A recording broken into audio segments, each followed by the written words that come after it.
你帮教授来代表问了个了，白马压开了，白这些压开的啦，个新边的土壤的垃圾，家里嘛把皮了，个钱的都路苗的都对接的，也看的都路苗的对接，个烟的都路苗的对接，大白，代表那个换票比老家比多，我多讲的今年比嘛，这个来多了没有，后来多了没有，老家讲的，哎呀，讲不，这来个来生个老啊老么辛苦，那个这也看路苗。ကျွန်တော်ဘေးပါတီမှမဟုတ်တက်မတော်သားတရားလို့မဟုတ်ရခိုင်သားစစ်စစ်တယောက်ရခိုင်လူမျိုးကြီးဝါဒရခိုင်ကျွန်တော်ကလားတွေကျွန်တော်တို့ရခိုင်ပြည်ကိုဝင်နေတာကျွန်တော်အရင်နဲ့လာကလားတွေကျွန်တော်တို့ရခိုင်လူမျိုးတွေတက်တာအရင်ကျွန်တော်တို့မူတည်တယ်ခံစားရတယ်ဒါပေမဲ့အဲ့ဒီအချက်ကိုအေကတက်မတော်ကိုမတိုက်ပဲဒီကလားတွေကိုတိုက်ပိတ်ခိုင်းဒီကမျက်စိမိတ်ပိတ်နေဦးမှာဘာလို့ကလားကိုမတိုက်တာလဲဘာလို့တက်မတော်ကိုတိုက်နေတာလဲတက်မတော်ကရခိုင်တွေကာကွယ်ပေးနေတဲ့အချိန်မှာကလားရံကာကွယ်ပေးနေတယ်တက်မတော်ကိုရှောင်းမြောက်ပြီးတော့ပြစ်တာလေအေကဒါကိုကျွန်တော်တို့လက်ခံရခိုင်သားတယောက်တွေ့အပြစ်ရှိပေမဲ့ကလားနဲ့ဖြစ်တဲ့ကိစ္စမှာအေဘာတခုဝင်ရောက်ကိုရင်ပေးခဲ့တယ်လေနော်လက်နိုင်မိုင်းနေတင်တယ်လက်လုံးမိုင်းနေတင်တာတင်ပေးခဲ့တာအေကကလားတွေတင်ပေးခဲ့တာကျွန်တော်အထောက်အထားသိရှိတယ်လို့ရတယ်လို့အဲ့ဒီသူတို့တင်ပေးခဲ့တဲ့လက်နဲ့မိုင်းတွေနဲ့ပဲရခိုင်တွေတေချီပြက်စီကြတယ်ကျွန်တော်ပြောချင်တာကျွန်တော်အေရခိုင်လွတ်မြောက်ရေးတက်မတော်တင်နဲ့ရခိုင်တွေကိုကောင်းကျိုးပြုတာကျွန်တော်အနေနဲ့ဘာတစ်ခုမှမတွေ့ဘူးကျွန်တော်ရခိုင်သားသူ့ရဲ့အပြစ်ရှိတယ်ကလားနဲ့အခုတက်ပါဆိုရင်ရှေ့တန်းကိုတိုက်ပွဲဝင်မယ်နော်အာတူဘီလာပြီဆိုရင်ရခိုင်ပြည်ကိုကလပင်မဖြစ်ရဲ့အတွက်အာတူဘီတိုက်ပွဲကိုကျုပ်ကဝင်မယ်ဗျာအသက်50ရှိနေရှိတယ်တက်မတော်ထိပ်ကိုဝင်မယ်ကျွန်တော်အာတူဘီလာရင်ချမယ်ကျွန်တော်ရခိုင်ပြည်ကိုတလက်မှမစွန့်ခေါ်ချင်ဘူးရခိုင်သူ့ရဲ့အပြစ်ရှိပေမဲ့ရခိုင်လွတ်မြောက်ရေးတက်မတော်နဲ့ရခိုင်ဖွေးစစ်ထားတဲ့ဟိုနာမည်သားဖွေးစစ်တဲ့ဥစ္စာရခိုင်တို့ကဘာကောင်းကျိုးမှမပေးဘူးလက်နဲ့ရောင်းတယ်ဘိန်းရောင်းတယ်အေးကိုပြောတာမလားအေးကိုပြောတယ်လက်နဲ့ရောင်းတယ်ဘိန်းရောင်းတယ်နော်ဘိန်းတွေအများကြီးရောင်းတယ်အေးဖွေးကလည်းတွေးရှိတာအထောက်ထားရှိတယ်ကိုအဲ့ဒီအထောက်ထားကြောင့်လည်းတက်မတော်မှာလည်းဒီနိုင်ငံတော်ဆိုရမှာလည်းရှိတာလက်နဲ့ရောင်းတယ်ဖုန်ကြားရှင်ကိုတိုက်ပေးတယ်လွေခိုင်းလွတ်မြောက်ရေးတော့ဘာလုပ်ပေးတယ်နော် TNL ကိုတိုက်ပေးတယ်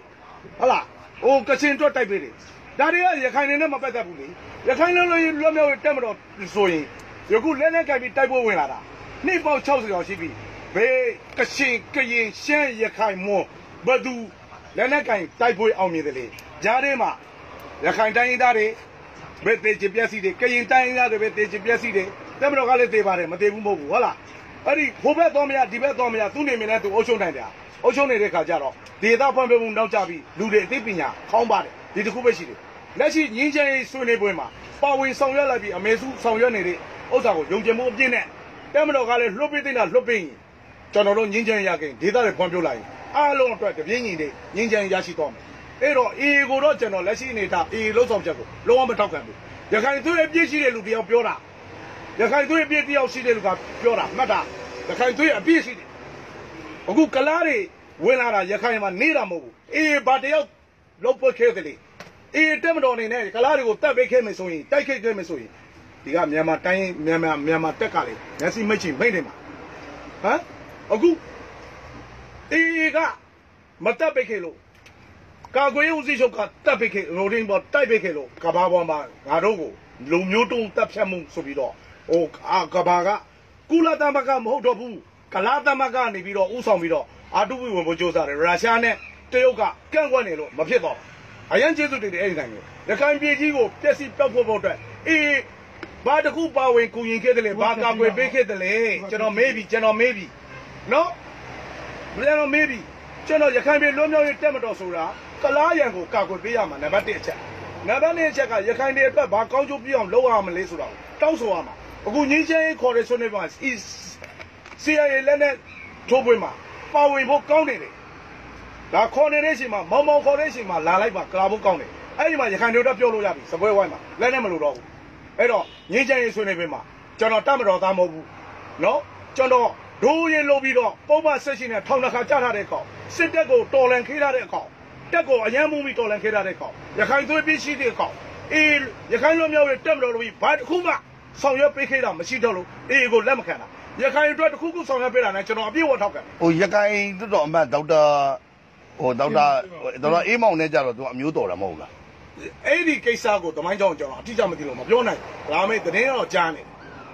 ်ဟုတ်တော့သူအခုဒေါက်တာအေးမောင်အခုဟိုတနေ့ရုံးထုတ်မှာအေးနဲ့ပတ်သက်ပြီးတော့ဟ ဟိုဟာပေါ့ဘယ်လိုပြောမလဲဟိုဟာအေးနဲ့ပတ်သက်ပြီးတော့ဟိုဟာအေးဒီဘက်အကိုလည်းပဲဟိုဟာငင်းငင်းကြီးဟိုဟာပေါ့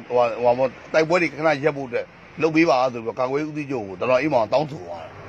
အဲ့ဒါသူ့အပိုင်းနဲ့သူတောင်းဆိုဟုတ်ဆိုကျွန်တော်လူပြိုဘွားတွေကရခိုင်ပြည်နယ်ကိုရောက်ခဲ့တာအချိန်မောင်းမနေဘူးအခုပြောနေတဲ့ပလက်ဝတို့ဘာလို့ဆိုတာတကယ်ငြိမ်းချမ်းခဲ့တဲ့နေရာတွေအခုတကားမှမကြဘူးတဲ့အခုအေးကြောင့်မလို့တိုက်ပွဲတွေဖြစ်နေအခုအကြီးကျယ်အတားမှန်တယ်လေဟုတ်တယ်မအဲ့တော့အဲ့အေးရဲ့တပ်ဖွဲ့ဝင်တွေကရခိုင်လူမျိုးတွေကြီးပဲဖြစ်နေရခိုင်လူမျိုးတွေကရခိုင်လူမျိုးကောင်းစားရေးလို့ကျွန်တော်ထောက်ခံတယ်လေအခုကရခိုင်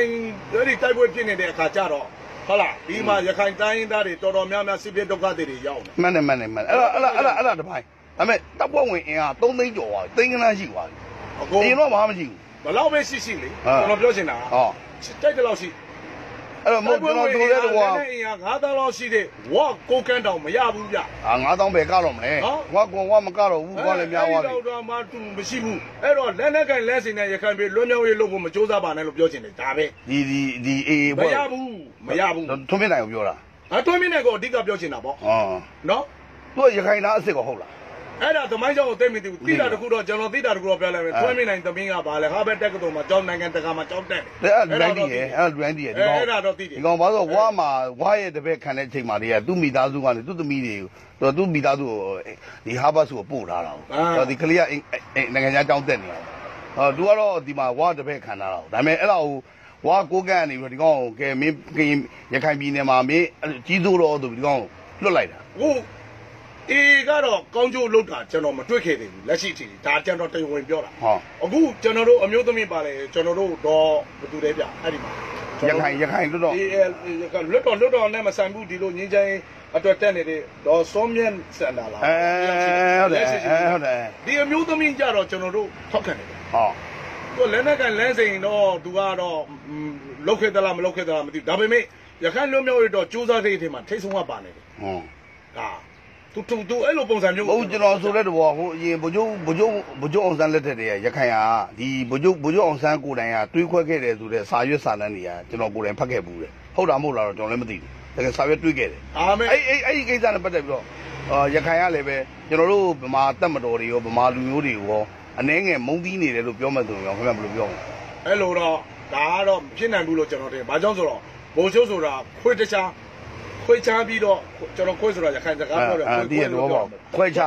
ျပြီးတော့ခွေးတခြားလုံးနေတော့မထင်ခဲ့ဘူးခေါင်းဆောင်ကြီးတယောက်နေတယ်ဒီစိတ်ကရှိမယ်လို့ဗိုလ်ချုပ်မှလည်းမရှိမယ်ခင်မို့ဒါလောက်ကြံဖန်တီးတာတွေစာရွက်စာတမ်းအမှုတွေဖြစ်ဖြစ်နေတယ်အခုလေလောက်ကြံဖန်တီးတာတွေမှာလမ်းကျုပ်တယ်အများကြီးပဲဖြစ်နေတယ်ယုံကြည်မှုခဲနေတယ်ကျွန်တော်သေချာတာတကူကတော့ဗိုလ်ချုပ်ဒီတနိုင်ငံလုံးအတွက်လွတ်လပ်ရေးအတွက်ကြိုးစားခဲ့တယ်ကျုပ်တို့ရခိုင်လူမျိုးတွေလေပင်လုံစာချုပ်မှာလက်မှတ်ထိုးခဲ့ရတယ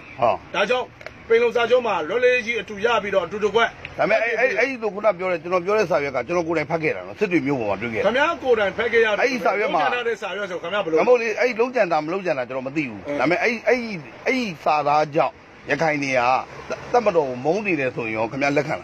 းတပ်မတော်ကိုမုန်းတယ်ဆိုတာကျွန်တော်ပါရှိနေတယ်ပါနေတယ်ဘာကြောင့်မုန်းတယ်လဲဆိုလို့ရှိရင်လုတ်ပါအောင်ဘာကြောင့်မုန်းတယ်လဲဆိုလို့ရှိရင်မုန်းနေကကော်လောက်ကော်ကြလိမ့်မယ်ပြေ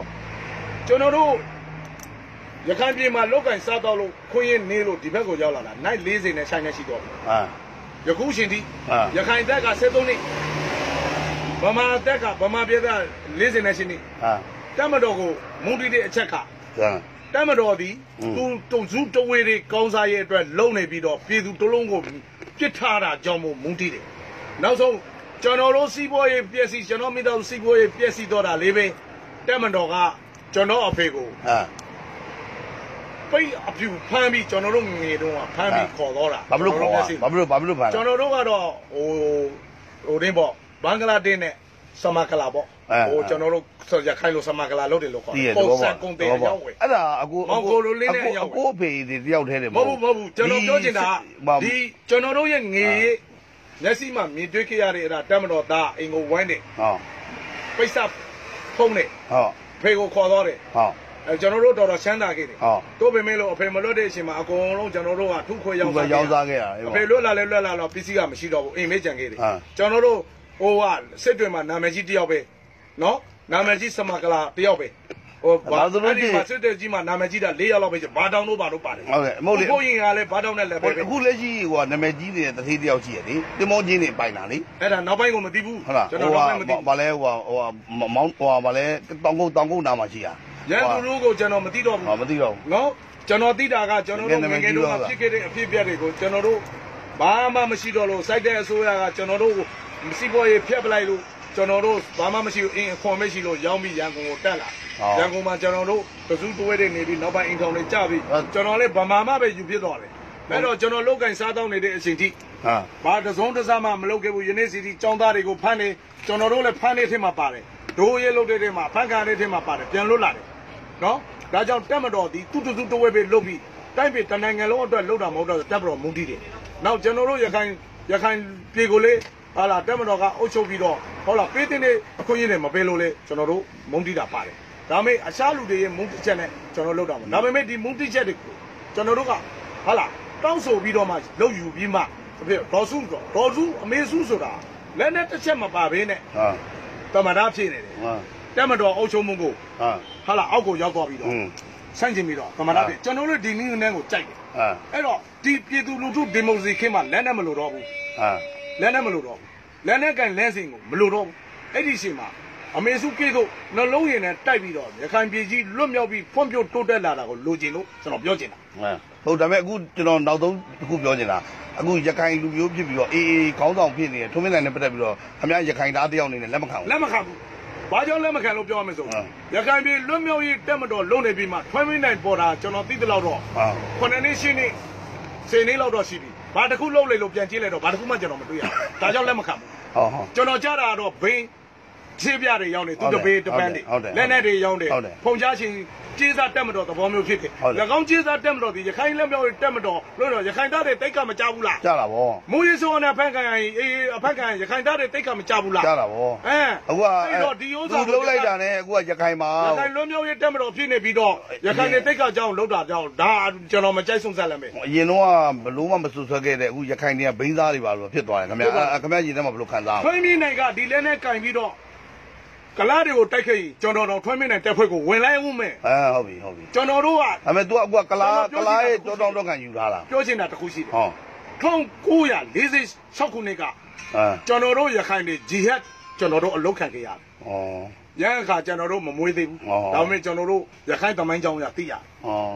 လွတ်လပ်ရေးကျိုးပဲနေတဲ့အခါမှာဗိုလ်ချုပ်အောင်ဆန်းသည်လုံခြုံရေးရခိုင်ပြည်ကိုမပေးနိုင်ဘူးကျွန်တော်တို့ရခိုင်ပြည်အုပ်စုမှုတုန်းကဘုဒ္ဓတော်မောင်တော်ရဲ့ရှေ့မိုင်းနယ်စတီတာကဆက်တီကျွန်တော်တို့ပိုင်တယ်ကျွန်တော်တို့ဘယင်ကရခိုင်ဘယင်က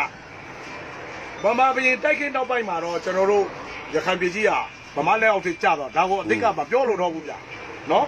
်မပြောလို့တော့ဘူးဒါပေမဲ့1946ခုနှစ်ထိကျွန်တော်တို့မိုင်းနယ်30ထိဒီရှေ့ကိုပိုင်ခဲ့တယ်အဲ့မှာနေခဲ့တဲ့ရခိုင်တွေဟာ46ခုနှစ်မှာဒီဘက်ကအစိုးရကလည်းလုံခြုံရေးမပေးနိုင်တဲ့ရှင်ကလားတွေကလည်းဟိုဘက်မှာအင်အားတောင်းလာတဲ့ရှင်ဘင်္ဂလီတွေကအင်အားတောင်းလာတဲ့ရှင်သူတို့ကရခိုင်တယောက်ကို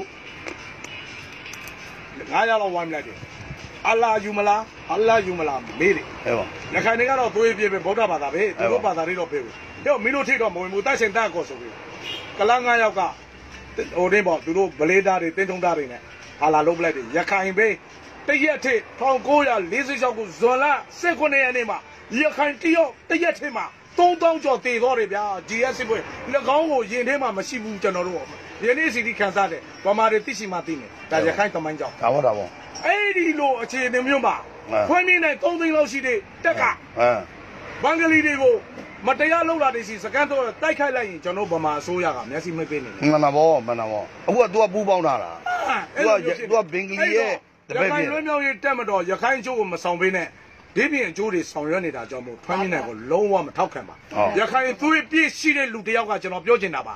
ါပြောချင်တာထွန်းမြင့်နိုင်ဘင်္ဂလီကိုတိုက်ခတ်လိုက်မယ်ဆိုထွန်းမြင့်နိုင်တပိတ်ကျွန်တော်ရှိနေမှာပါနော်ရခိုင်တက်မတော်ကောင်းတယ်ဒါတွေကလောက်တော့ကောင်းပြီတော့ကောင်းတယ်ခင်ဗျာဒီမှာမဟုတ်ပုံရလိုက်ခင်ဗျာဟုတ်ဒီမှာမဟုတ်တော့ကြောက်လွင့်